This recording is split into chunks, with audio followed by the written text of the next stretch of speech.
akan menyampaikan rencana pembelajaran studi atau RPS, rencana pembelajaran semester untuk mata kuliah eksposisi kitab puisi.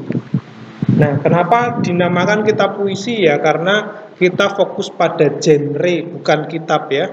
Jadi ada beberapa kitab yang masuk dalam genre puisi.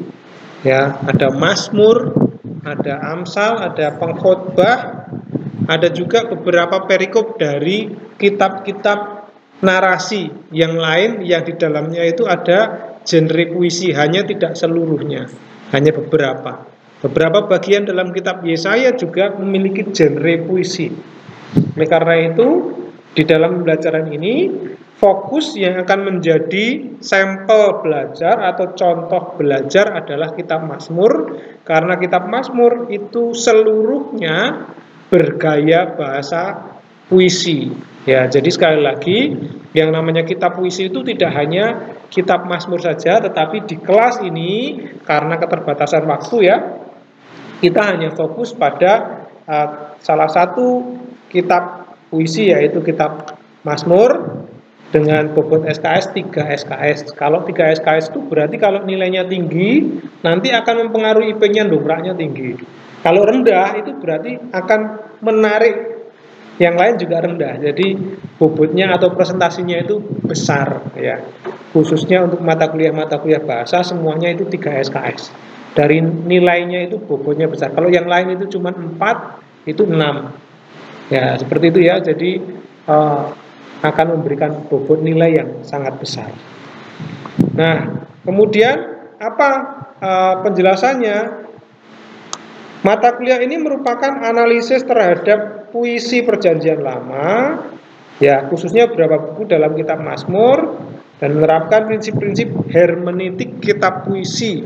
Ya, masih ingatkah kita pembelajaran yang disampaikan oleh Pastor Brad Wardell kemarin ya, mengenai kitab Mazmur? Kitab Mazmur itu unik. Apa keunikan dari kitab Mazmur? Masih ingat saudara menyampaikan apa saja waktu di dalam kelas kemarin keunikannya sehingga kita perlu hermeneutik yang khusus? Kenapa unik dari kitab Mazmur yang saudara baca? Apa uniknya? Ada yang ingin menyampaikan ingatannya? Ini bukan sesuatu yang baru ya, tapi apakah ada yang ingin menyampaikan ingatannya?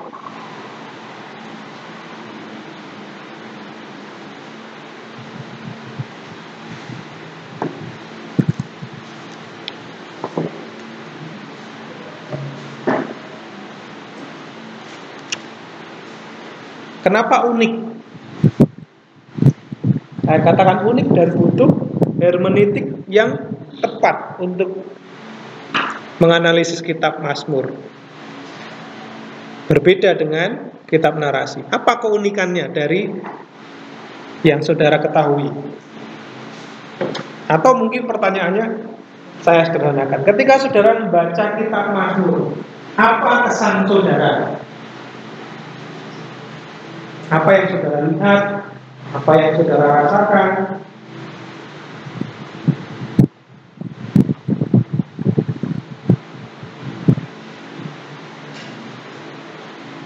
Pak Dani? Menurut Pak Dani, keunikan apa yang saudara lihat dari kitab Mazmur? Dari kitab Mazmur ini, karena penulis kitab Mazmur ini berfokus pada tujuan kayak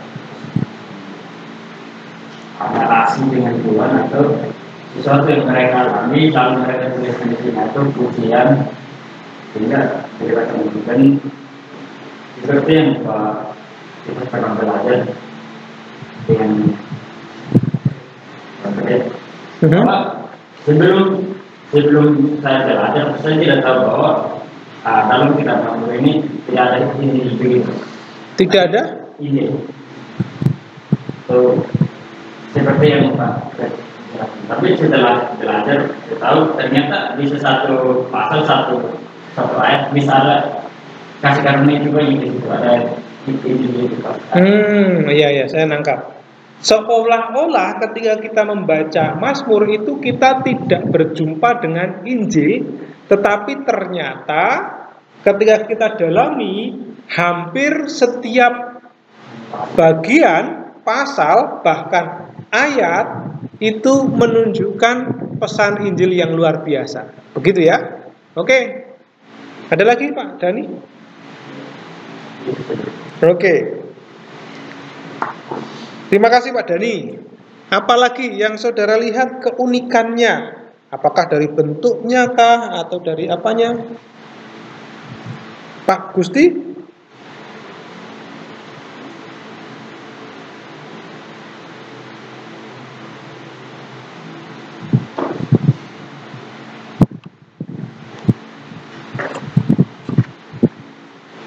Oke. Kalau begitu belum ada pikiran mengenai keunikan. Saudara yang paling senang dengan Mazmur apa? Saya pertanyaan ini sama dengan Mas Saudara. Saudara paling senang dengan Mazmur apa? Dulu. Mulai dari Pak Sabar. Oke. Sudah jadi apa ya? Saya mau berkenal dulu penampilan dia. Mau berkenal pakai satu orang siapa? Terlalu banyak itu lebih lupa. Sudah 43. Pak Oki, paling senang dengan kitab Mazmur apa? Berapa? 51? 23. Oke. Yang isinya adalah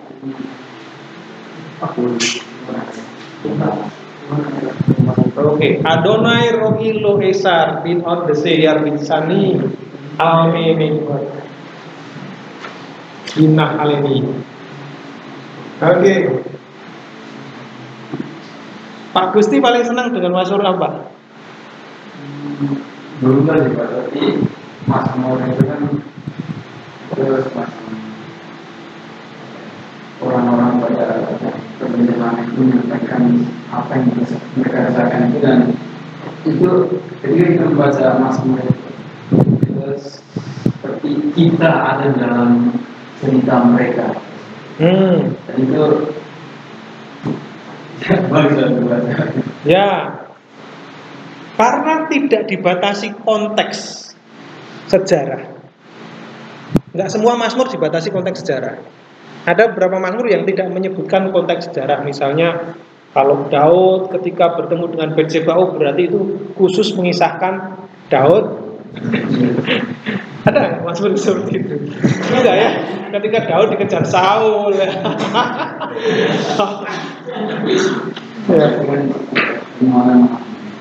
Ya. Berarti konteks sejarahnya itu. Tapi ada Mazmur yang hanya menyebutkan perasaan seseorang yang seolah-olah dia sedang berada di dalam lembah kelaparan.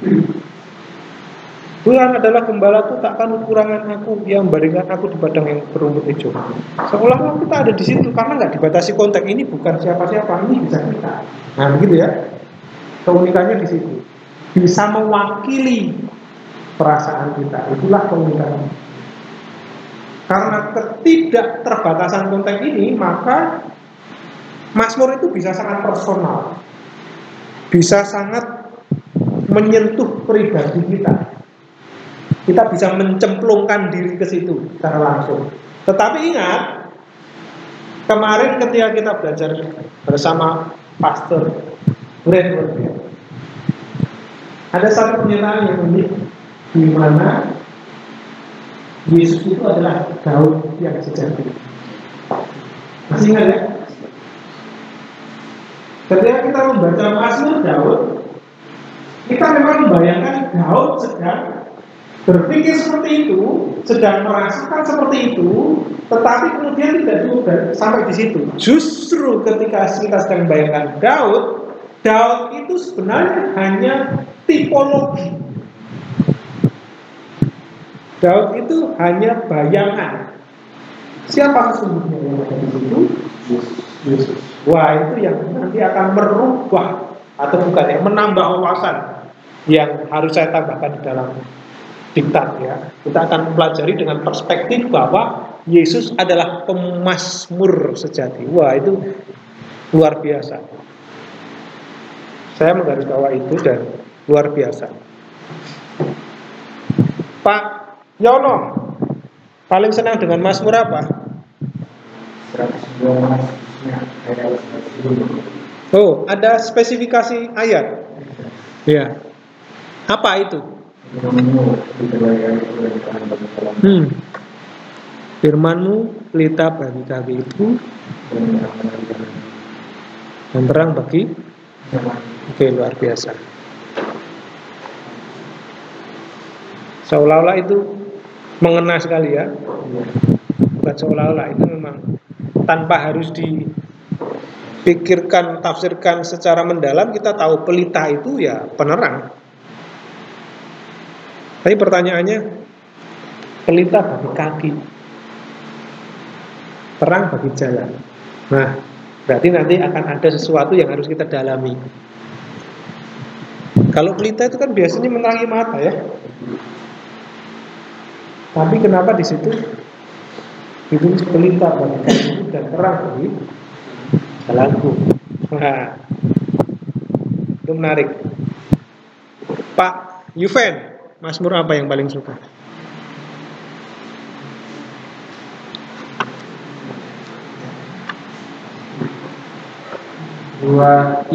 Dua tiga sama dengan Pak Oki ya. Apa yang membuat Pak Yuven senang dengan Mazmur itu?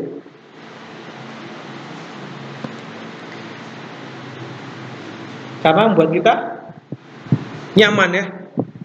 Kita merasa ada jaminan, ada penghiburan, ada janji Tuhan bagi orang yang beriman. Itu isi Mazmur, kebanyakan seperti itu. Pak Pati.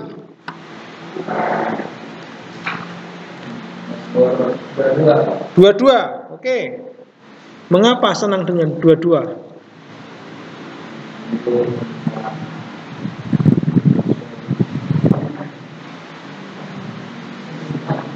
Hah?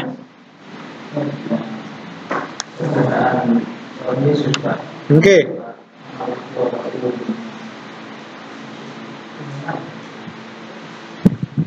Perkataan Tuhan Yesus apa? Oh, pernah dikutip Tuhan Yesus ya? Eloi, Eloi, lama sabachthani ya.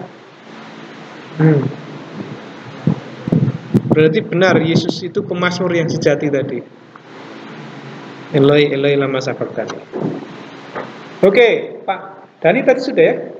Belum? Mazmur apa yang paling suka Pak Dani? Rasa sama Pak, tapi mungkin spesifiknya itu Mazmur 90. Mazmur 90. Tentang apa itu? Allah kita Tempat pelindung. Pak siapa? Frankie. 46. Oke. Kenapa senang dengan 46?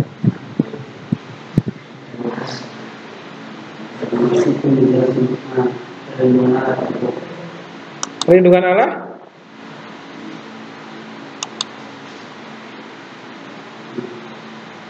Oke.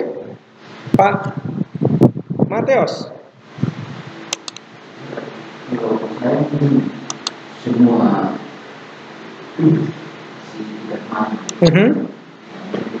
kalau kita mandi suatu kitab yang unik, dia itu ditulis banyak yang masuk karena ini ya, bisa dan enak dibaca. Jadi dia kayak beda dari kitab-kitab lain itu yang kalau kitab-kitab lain itu menceritakan mengenai suatu sejarah yang lengkap itu. Yang kita masuk ini jadi ayat yang saat membahas dan tentang orang-orang berdosa dan orang-orang itu. Dan itu sudah beda lagi. Jadi kita masuk ini bukan hanya suatu nyanyian, tapi dia adalah suatu kitab yang memberi motivasi. Kita motivasi yang kita lihat itu. Betul sekali, karena dia menggunakan bahasa yang berbeda, maka cara pandangnya lebih dalam, ya, menuntun kita untuk berpikir lebih dalam. Nah, dulu saya pernah membuat tesis, ya, waktu S2 saya tuh kenapa sekarang berani mengajar bahasa Yunani, bahasa Ibrani. Biasanya dosen itu hanya mengajar satu saja bahasa, kalau nggak Ibrani ya Yunani. Ya. Tapi kebetulan sejak saya 2010 di sini itu mengajar dua-duanya. Ya, karena saya skripsinya itu Nehemia pasal yang ke-9. Ayat yang ke-10, Nehemia pasal 9 ya, ayat 8 sampai seterusnya itu. Tentang kota Yesus. Tesis saya itu tentang Mazmur 77, kitab puisi. Lalu disertasi saya Petrus mengembang. Jadi lintas perjanjian. Ya, saya merasa itu sesuatu hal yang tidak bisa dipisahkan antara perjanjian lama dan perjanjian baru, dan oleh karena itu harus dipelajari semua. Ya, sekalipun tidak punya kemampuan yang sangat dalam, tetapi saya sangat senang mempelajari banyak hal. Saya dulu membuat tesis dari Mazmur 77, dan tesis saya itu studi Alkitabiah tentang bagaimana cara mengatasi tekanan hidup atau depresi menurut Mazmur 77. Jadi itu analisis saya, dan saya mendapatkan banyak hal dari sini. Salah satunya adalah kata mengingat ini. Orang yang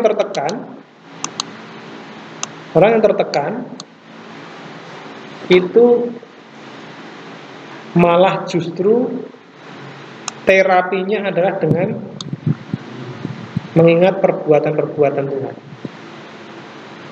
Kalau kita ada masalah berat, jangan dilihat masalahnya, tapi lihat pertolongan Tuhan pada masa lalu. Di sini ya. Kalau sudah seperti itu, nanti masalah yang saudara hadapi itu nggak sebanding dengan pertolongan Tuhan yang sudah dikerjakan di masa lalu. Tapi kalau kita terlalu fokus pada masalah-masalah yang sekarang, masalah yang kecil bisa menjadi besar, masalah yang tidak ada menjadi ada, yang sebenarnya bukan masalah jadi masalah.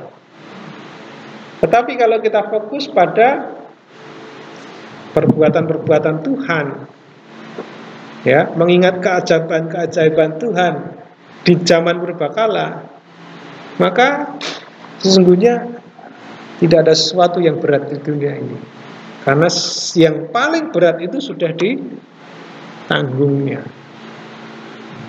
Ini dia. Oke, jadi itu salah satunya. Jadi kenapa kitab puisi membutuhkan prinsip hermeneutik khusus, berbeda dengan kitab narasi yang lain? Karena apa? Karena seperti yang saudara lihat tadi, disampaikan oleh Pak Matius tadi, gaya bahasanya lain, Pak. Cara menyampaikannya lain. Pak Gusti tadi menyebut seolah-olah kita bisa membayangkan diri kita di situ. Tapi ada cara lain. Kita harus melihat Yesus yang menjadi pemazmur. Bukan hanya kita saja, tapi Yang paling menjadi pemazmur sejati justru adalah Yesus Kristus. Karena kalau dari strukturnya, ya dari strukturnya kita kemarin mendapati ini masih bentuknya masih coret-coretan ya. Nanti kita akan masuk nih. Ada Mazmur itu terdiri dari 150 pasal ya. Dan kalau kita perhatikan di situ dibagi menjadi 5 bagian. Nah, rupanya ini yang saya dapatkan kemarin. Saya acungi jempol kepada Pastor Brad Wardell yang memberikan ilmu yang sangat luar biasa. Jadi saya tulis di sini. Untungnya lah sama, cocok ya, 5. Saya tulis di sini 5 juga. Tapi alasan saya kenapa menulis itu 5 itu karena saya hanya melihat di masing-masing buku, masing-masing bagian itu diakhiri dengan berjulur-julur. Oh, mungkin karena diakhiri dengan berjulur-julur ujian ya. Dari selama-lamanya sampai selama-lamanya, amin amin. Nah, seperti itu, makanya mulai dari awal lagi. Seperti khotbah kalau sudah ditutup, kiranya kasih karunia dan damai sejahtera Allah beserta kita sekalian. Berikan firman Tuhan, nah kan? Oh, itu berarti khotbahnya selesai. Oh, ada lagi di sini. Nah, sama Mazmur itu saya merasa 5 buku itu seperti itu. Tapi rupa-rupanya saya dapat catatan banyak sekali ini ya. Ini baru juga dapat ya. Rupa-rupanya, nah, buku yang pertama ini itu menjelaskan bagaimana seorang raja itu, bagaimana Yesus itu menjadi raja. Lalu menjelaskan, buku yang kedua menjelaskan tujuan kerajaan. Yang ketiga menjelaskan suatu harapan. Yang keempat buku itu menjelaskan apa? Tempat ini menjelaskan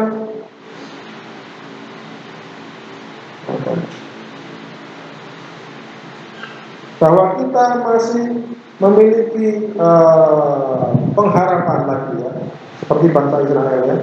Kemudian penggenapan janji Allah. Ini buku yang kedua. Wah, ini luar biasa. Ini bagus sekali. Nah, nanti kita akan pelajari lebih lanjut ini per bagian-bagian. Jadi ketika saudara nanti memilih salah satu dari kitab Mazmur, lihat itu pasal berapa. Misalnya contohnya pasal 1 sampai 41. Oh, itu berarti masih Mazmur yang pertama. Kalau Mazmur yang pertama itu menggambarkan bagaimana Daud menderita hingga menjadi raja. Ini adalah gambaran Yesus hingga menjadi raja di atas kayu salib. Nah, itu dia. Jadi Mazmur pasal 1 sampai 41 itu semuanya adalah menggambarkan bagaimana Daud menderita hingga menjadi raja. Mazmur pasal 1 sampai 40. Karena itu kita harus melihat perspektifnya dari sini. Seperti apa sih Yesus menderita sampai dia menjadi raja di atas kayu salib itu? Nah, raja tapi di atas kayu salib ya. Nah, itu luar biasa. Nah, jadi dari strukturnya kita tahu bahwa Mazmur itu berbeda dari kitab lain. Lalu dari cara menyampaikannya beda. Dari jumlah pasalnya ini paling banyak di antara kitab yang lain, ya. Dari apa lagi? Dari jenisnya. Jenis Mazmurnya ada yang namanya Mazmur apa namanya? Mazmur pujian. Ada yang namanya Mazmur ratapan. Ada yang namanya Mazmur hikmat.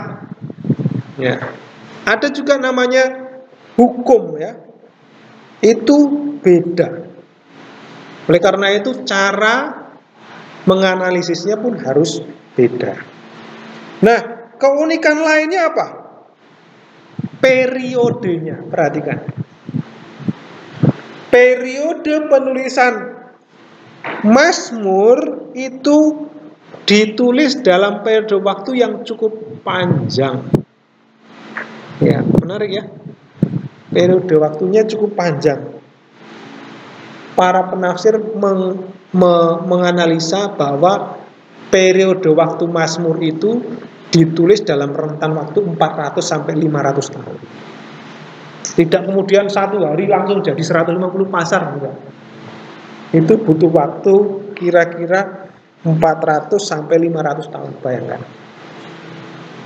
rentannya. Nah, dan lebih lagi, Mazmur itu paling mempengaruhi cara pandang, mempengaruhi sejarah bangsa Yahudi, mempengaruhi sejarah orang Kristen, bahkan menjadi banyak inspirasi penulis sastra. Kalau kita mungkin hanya menggunakannya di dalam liturgi, ya, liturgi ibadah. Mazmur dibaca. Ya, Mazmur dibaca. Bacaan Mazmur itu seharusnya pelan dan penuh dengan perasaan seharusnya. Kalau orang yang yang bisa menyanyikan Mazmur, wah, dengan suara yang merdu itu lebih bagus lagi. Ya, itu lebih bagus lagi. Cara memainkan Mazmur itu, wah, bisa dikidungkan dengan cara yang unik. Nah, lalu dari gaya bahasanya, kalau kita perhatikan, saudara pasti akan menjumpai yang namanya kiasan-kiasan. Contoh, Tuhan adalah gembala. Loh, Tuhan kok gembala? Ya kan? Itu namanya kiasan. Apalagi? Tuhan gunung batu. Wah. Lalu ada lagi, langit gemetar melihat. Nah, langit gemetar, bumi gemetar, laut bergoncang. Itu semua gaya bahasa yang membutuhkan cara mendalami yang tidak biasa. Saya dulu mengajak kita untuk berpikir apa yang dirasakan dan apa yang dipikirkan. Itu dua kunci untuk memahami Mazmur. Oleh pemazmur itu apa yang dirasakan dan apa yang dipikirkan, dipikir dan dirasa. Ya. Nah, tetapi perhatikan, ada satu hal yang tidak bisa kita lewatkan. Sekalipun kita mempelajari kitab Mazmur dengan berbagai cara yang sangat berbeda tadi, tujuan kita apa? Tetap sama, yaitu apa? Untuk apa? Ini dia. Apapun mata kuliahnya, seharusnya berakhir dengan ini: menjumpai ajaran, hukum, dan Injil. Saya mau review, ini kan baru pertemuan pertama. Hukum itu apa toh? Menurut pengertian saudara yang sudah semester 6 ini, hukum itu apa? Siapa yang akan menyampaikan pemahamannya? Pasti sudah di luar kepala semua, ya.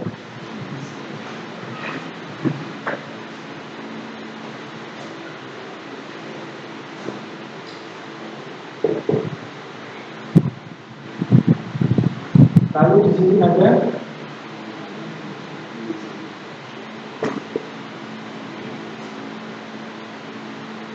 ada yang mau menyampaikan pendapatnya? Tidak ada jawaban salah. Jawaban salah yang adalah yang tidak pernah dijawab. Ya, silakan Pak Yono. Hukum adalah perbuatan manusia yang salah atau benar di hadapan Tuhan dan manusia tidak dapat menebus semua. Sehingga dengan Injil manusia menjadi anak bangsa. Ini masuk cuma ada 3. Yang banyak turut sama kejadian. Ini minta tolong modifikasi lagi Sama siapa? supaya kalau sudah kita masuk supaya itu gimana? Oke, silakan Pak Yudha tadi. Ya, ulang. Hukum adalah menurut saya yang saya tahu, hukum adalah perbuatan manusia yang salah ataupun hina di hadapan Tuhan. Dan perbuatan manusia Tuhan itu manusia tidak dapat menebusnya ataupun memperbaikinya, sehingga dengan Injil kesalahan-kesalahan yang tadi manusia lakukan itu dapat ditebus. Namun Injil itu karena Tuhan yang bekerja sehingga semua Tuhan itu berubah. Intinya hukum itu perbuatan manusia, sedangkan Injil itu perbuatan Tuhan. Oke. Hukum perbuatan manusia, Injil perbuatan Tuhan. Oke. Itu kesimpulan yang baik. Ada lagi? Ya, Pak Franky. Saya katakan hukum adalah apa yang Allah kehendaki kita lakukan, sedangkan ini adalah terbaik dari Allah. Oke. Apa yang Allah kehendaki. Ada lagi? Kalau dari saya hukumnya itu sama seperti apa yang Allah kehendaki untuk manusia lakukan, sedangkan Injil itu 100% Allah yang melakukan. Jadi apa sih gunanya kita itu menemukan hukum dan Injil? Apakah kita sekedar tahu apa yang Allah kehendaki? Oh, Allah menghendaki A sampai Z. Nah, ini masalahnya. Ketika saudara bertemu dengan hukum, Allah menghendaki A sampai Z, saudara-saudara. Oleh karena itu mari kita lakukan A sampai Z. Pulang gereja langsung kayak orang, aduh, A sampai Z, A sampai Z. Iya kan? Karena khotbahnya hukum kehendak Allah. Allah menghendaki A sampai Z. Besok lagi datang lagi. Saudara-saudara, Allah menghendaki A1 sampai Z1. Kita nanti banyak. Iya kan? Injilnya mana? Yesus Kristus mati di atas kayu salib. Oleh karena itu A sampai Z. Ya kan? Berarti hukum bukan salah. Padahal 10 commandment, 10 perintah Allah saja itu sebagai contoh hukum yang paling sederhana dalam perjanjian lama. Hanya 10 ya?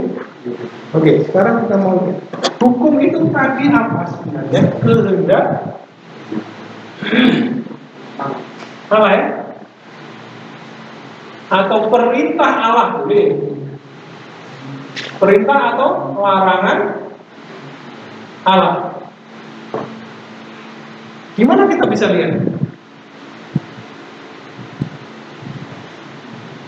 Di dalam Alkitab itu. Apakah nunggu kita keluaran baru saudara lihat kehendak Allah atau perintah Allah? Apakah sebelum ada 10 perintah itu tidak ada hukum? Ada.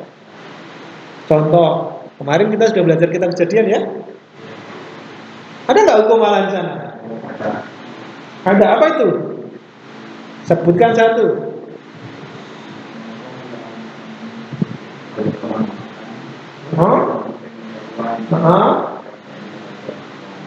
Jangan kau makan buahnya pohon pengetahuan. PPDC ya, yang keras ya, ngomong yang keras. Oke, supaya kita terbiasa. Nah, ada lagi ya? Ada lagi. Banyak sekali hukum-hukum. Kalau sudah tahu hukum, apakah kita itu disuruh apa? Menghafal?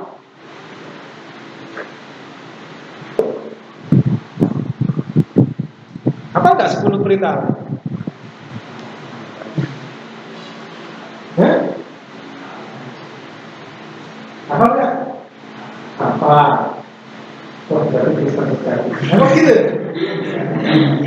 agak jauh. Apa sih tujuan kita itu menjumpai hukum, menemukan hukum, melihat hukum, supaya kita paling mengerti seperti orang Farisi. Saya hafal semua hukum-hukum, hukum moral, hukum sipil, hukum ibadah, saya hafal semua. Maka seperti itu. Coba perhatikan, ketika Allah itu memberikan hukum,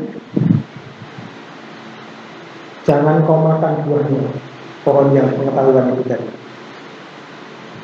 Setelah tahu itu hukum Allah, ternyata kita tahu apa yang terjadi. Yang terjadi apa? Apa? Melanggar. Berarti kita tahu bahwa kita ini gagal.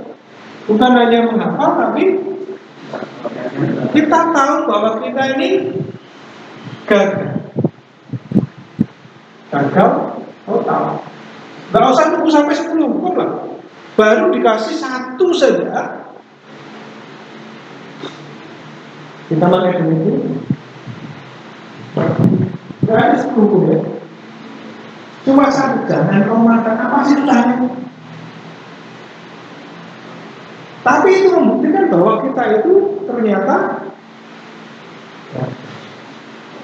Nah perhatikan, ingat lagi, ketika manusia itu gagal untuk mentaati Allah, tidak makan pohon buah tadi, apa yang mereka alami? Pusing, aku gagal. Terima kasih Tuhan, aku gagal. Apakah begitu?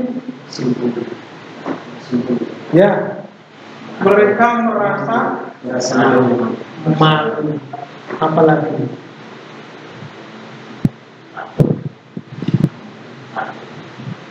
takut, malu.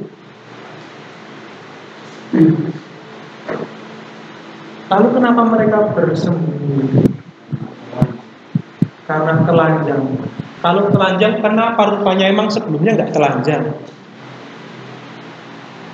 Mereka merasa dengan ketelanjangan itu mereka tidak layak di hadapan Tuhan.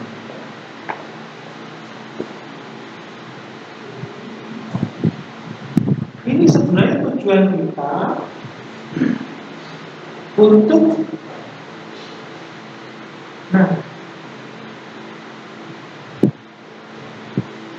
kalau sudah merasa malu dan takut dan tidak layak, lalu kita butuh yang namanya penolong. Siapa yang penolong saya ini? Penolong siapa? Bertanya-tanya, ini gimana ini? Kan begitu. Ironisnya, ini seperti pasien, ini dokter. Dokter itu saya ibaratkan ya. Ketika seorang pasien datang kepada dokter, tujuannya apa sih? Diagnosa ya. Dokter itu apa? Ya, diagnosa. Apa sih tujuannya di diagnosa? Diagnosa itu diperiksa ya. Diperiksa pakai alat. Tempel itu ya. Seperti ini. Oh, masih ada jantungnya. Oh, masih ada binatangnya di situ. Kalau dulu kalau keruk-keruk itu berarti cacingnya masih bertengkar itu. Sama ibu ini bung ini berarti cacingnya sudah nggak ada. Ya. Kalau sudah didiagnosa, apa sih pentingnya diagnosa ini? Nah, ya. Untuk kita tahu penyakit, ya kan? Bukan sekedar dihafal penyakitnya, Pak. Setelah saya periksa, hafalkan ya, tensinya tinggi, kolesterolnya tinggi, trombositnya rendah, darahnya tinggi. Ada 6 asam uratnya tinggi. Apakah cuma itu? Dihafal? Ya. Supaya apa kita? Kalau sudah tahu orang itu sakit, misalnya ada apimen dari hasil CT scan, bisa itu kena kanker saja. Kira-kira Pak, betul.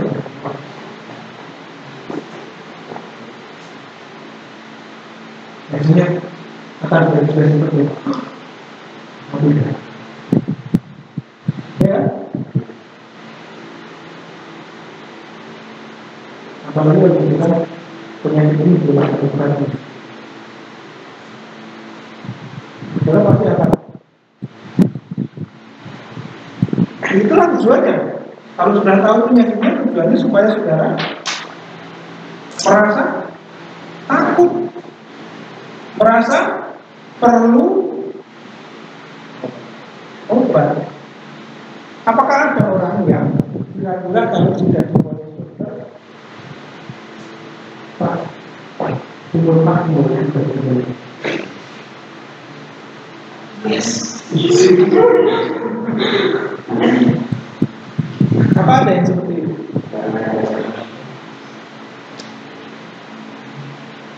Gak ada.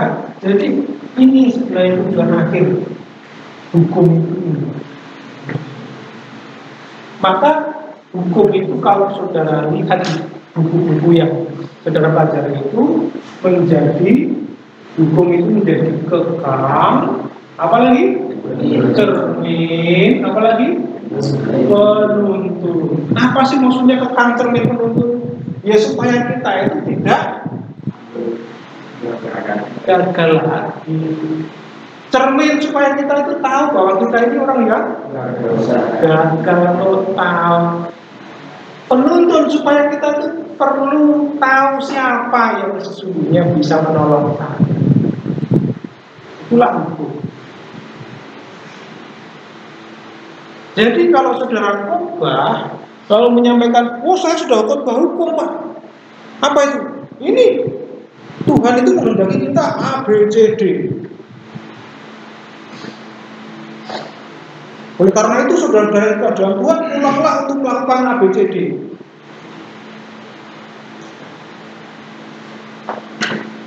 Itu saudara belum mengkhotbahkan hukum.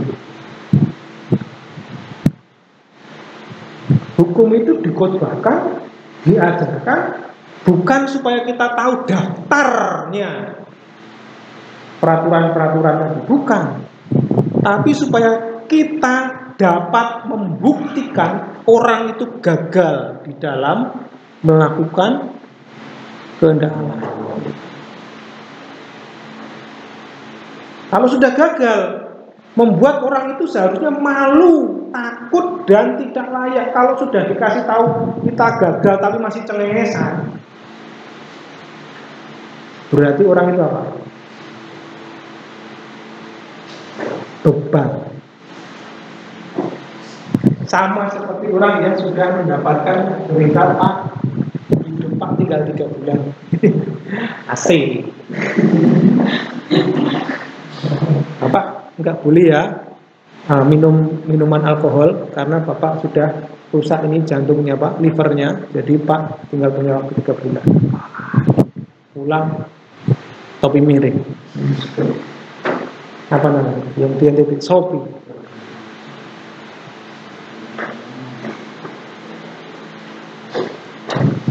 Atau mungkin ada yang merasa ketika dokter mengatakan Pak penyakit Bapak sudah parah. Oh tenang Pak, saya bisa mengatasi penyakit itu sendiri. Tenang. Nanti saya pulang sampai rumah saya bisa. Nggak usah perlu obat ya, nggak usah kasih saya obat, saya bisa. itu. Tentu dokter akan memberikan apa? Menuntun kita untuk membeli obat. Inilah yang disebut sebagai penuntun. Hukum sebagai penuntun. Dan Injil itulah obat, vaksin bagi kita yang jadi kita yang tadi malu, takut, tidak layak itu menjadi cengengesan lagi, enggak ya? Seandainya saudara divonis gagal ginjal, seandainya, ini seandainya, vonis gagal ginjal, cuci darah maksimal 2 tahun, Pak. Setelah itu ya, setelah 2 tahun ya, berharap mujizat ya. Lalu tiba-tiba ada orang yang memberikan ginjalnya kepada saudara, dan saudara bisa sehat kembali. Kira-kira apa yang akan saudara lakukan setelah saudara mendapatkan ginjal ini?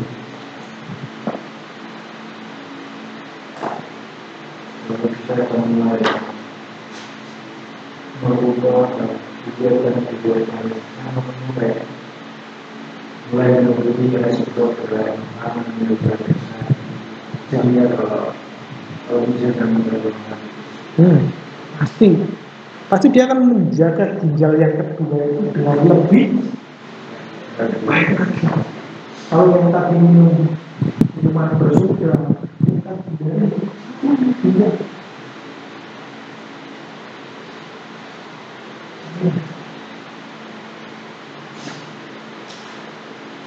Sama kan? Kehidupan kita itu tidak banyak seperti bukan hanya ginjal yang diberikan oleh Tuhan kita menjaga hidup kita, tapi nyawanya yang diberikan. Maka seharusnya kita setelah lahir baru itu bukan bangga, oh dosa saya ditebus, lalu itu saya mau berdosa lagi. Maka begitu. Oh, ginjal saya sudah digantikan, saya mau minum minuman lagi, nanti toh juga ada yang gantikan. Apakah begitu? Oke, oleh karena itu saudara, kembali ke sini. Tujuan kita kalau kita sudah menemukan hukum dan Injil adalah supaya kita melihat diri kita sebagai orang yang gagal melakukan hukum itu, sehingga membuat kita malu, takut, dan tidak layak di hadapan Tuhan. Tetapi oleh kasih karunia dan pengampunan Tuhan, kita kembali dilayakkan. Kita kembali merasa berani berhadapan dengan Allah karena yang di depan kita adalah Yesus. Itu tujuannya. Sehingga kita masih terus rendah hati, karena kita selamat bukan karena keselamatan kita sendiri, usaha kita sendiri, tapi karena kita diselamatkan, ditolong. Bayangkan kalau saudara dikasih ginjal sama orang lain, lalu saudara bertemu dengan orang yang memberi ginjal itu hanya dengan 1 ginjal, apa yang akan saudara lakukan dengan orang itu? Atau mungkin orang itu sudah mati karena ginjalnya sudah diberikan kepada saudara. Apa yang akan saudara lakukan dengan keluarga? Bisa saudara bayangkan ya, ungkapan syukurnya. Itu sama seperti kehidupan kita. Maka pembelajaran kita belajar kitab Mazmur, kita belajar kitab narasi, kita belajar kitab Injil, semuanya adalah untuk melihat mana sih hukum Allah itu. Lalu dilihat, oh iya saya gagal melakukan. Contoh, paling sederhana hukum Allah itu tertulis dalam 10 perintah Allah. Yang pertama, hukum Allah atau perintah Allah yang pertama apa? Jangan ada padamu Allah lain di hadapan. Tidak hafal itu sudah bagus, setengah jalan. Apakah selesai?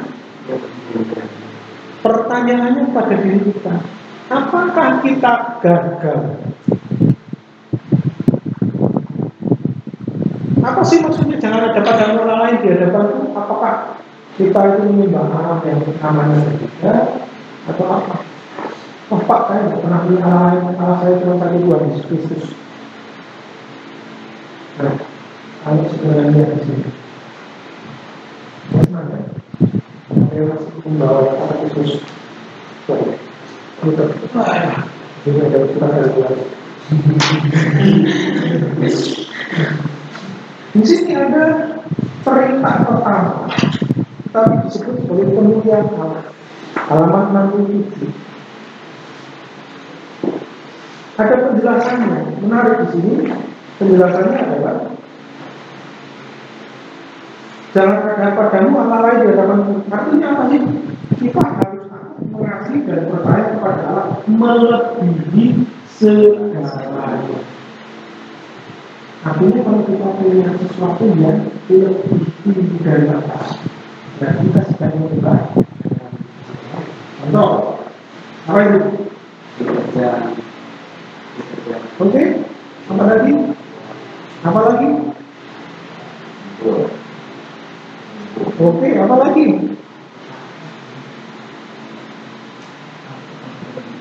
Artinya apa sih perintah ini? Allah ingin kita itu memuliakan Dia di atas siapapun atau di atas apapun. Kalau kita lebih memuliakan diri kita sendiri, lebih mementingkan diri kita sendiri di hadapan Allah, berarti kita gagal melayani diri.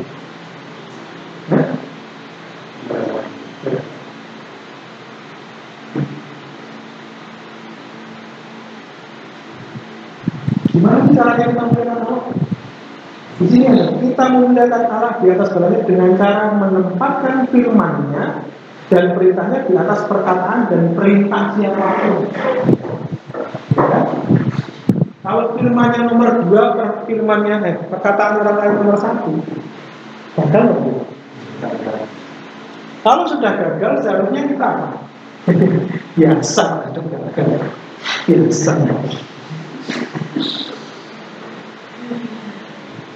Dan namanya manusia pasti gagal.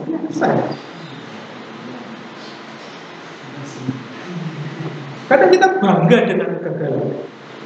Ingat, Adam dan Hawa nggak pernah bangga ketika sudah gagal.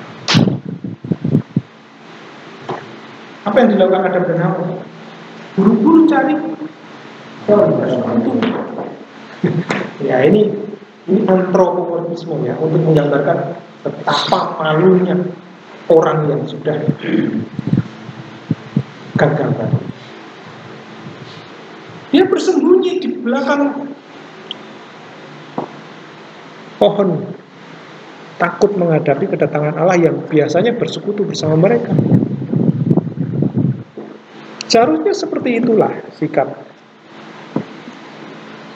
Nah, oleh karena itu, ketika kita mau menjumpai hukum dan Injil, hati-hati supaya kita itu benar-benar memahami hukum dengan sengeri-ngerinya, mengkhotbahkan hukum dengan sengeri-ngerinya, tapi juga mengkhotbahkan Injil dengan seterang-terangnya dan sesukacitanya, seperti orang yang betul-betul mendapatkan ini tadi.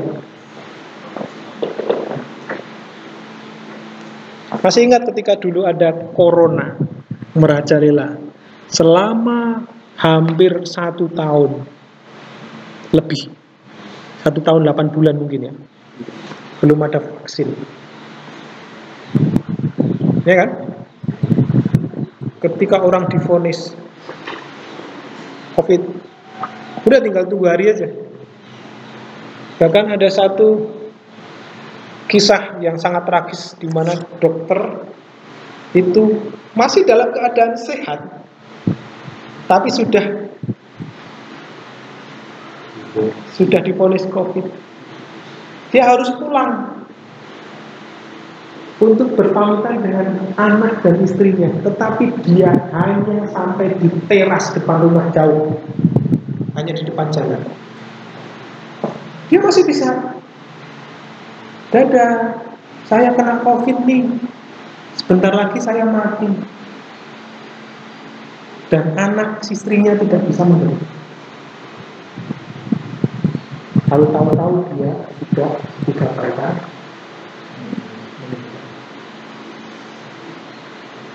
Ketika berita namanya vaksin itu sudah ditemukan, banyak orang yang merasakan sukacita dan ancaman kematian itu tidak ada lagi. Itu ilustrasi bahwa seharusnya Injil itu diberitakan sehingga membuat orang yang tadi malu, takut, tidak layak, ada pengharapan lagi. Bukan kemudian umat lagi ya. Tenang, ada Injil, tenang, ada Injil ya. Tenang. Yesus berkaya buat kita, tenang. Yesus gak apa-apa buat kita lagi. Itu penyesatan. Itu namanya hypergrace, bahkan bukan hypergrace, menyelewengkan, menyalahgunakan Injil.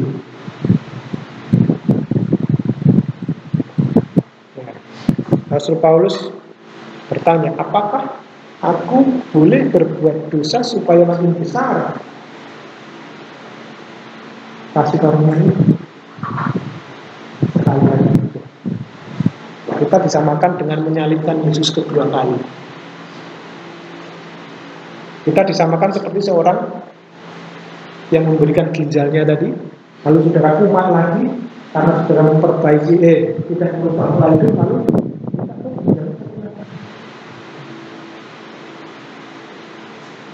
itu ilustrasi ya. Jadi itu tujuan akhir pembelajaran kita. Ada tanggapan saudara-saudara? Jadi itu ya hukum dan Injil ya.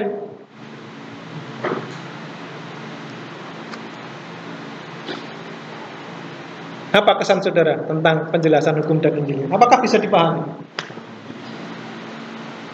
Bisa ya? Hukum dan Injil bukan sekedar 2 pokok gagasan, bukan. Saya tidak menjumpai orientasi ini di STT manapun.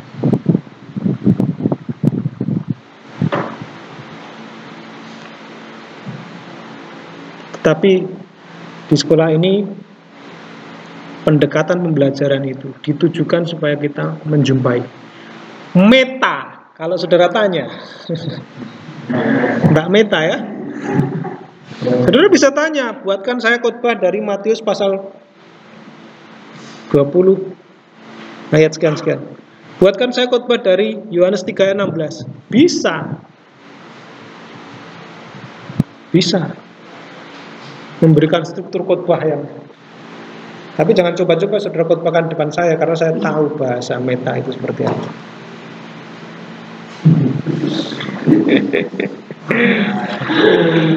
Ya, saya kemarin memberikan tanggapan kepada salah satu postingan di status salah satu teman saudara ya.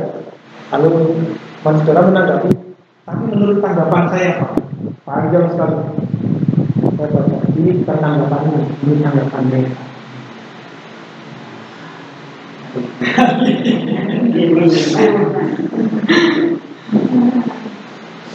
Lalu dia terus, iya Pak, benar.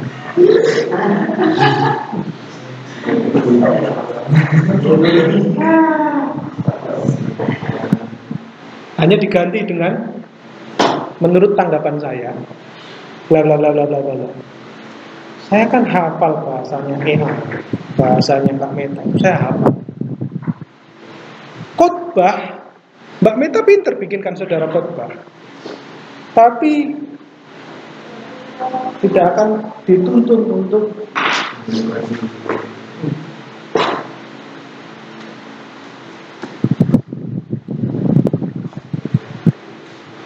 saya membaca satu buku itu bagus sekali karena saya sedang menyiapkan makalah.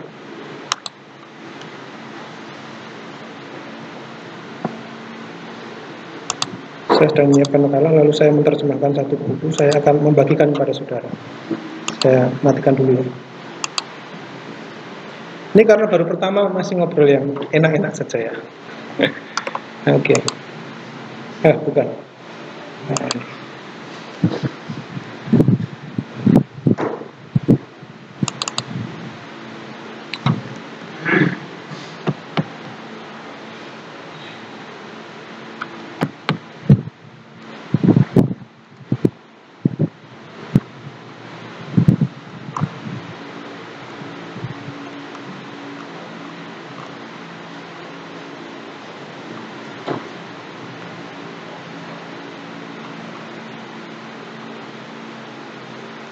Bukan ini.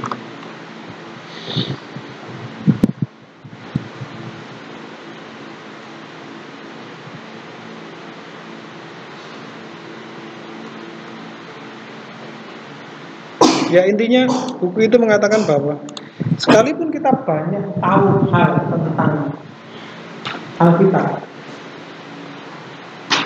tapi kalau kita tidak mengajarkan Yesus Kristus sebagai jalan satunya juru selamat bagi orang yang gagal dan akhirnya ini, itu kita belum tahu apa-apa. Sekalipun kita sudah banyak tahu Alkitab yang mengkhotbahkan berbagai motivasi-motivasi yang membuat hidup kita itu bersemangat, tapi kalau semangatnya itu hanya semangat janji-janji kesuksesan material di dunia, itu bukan Injil. Oleh karena itu, saudara, kembali saya mendorong kepada saudara-saudara sekalian, ketika nanti saudara belajar analisis kitab Mazmur dan mengkhotbahkan Mazmur ini, saudara harus membuat saya dan teman saudara-saudara di sini menjadi orang yang paling malu, menjadi orang yang paling takut, menjadi orang yang paling tidak mau. Saudara harus mengkhotbahkan ini dari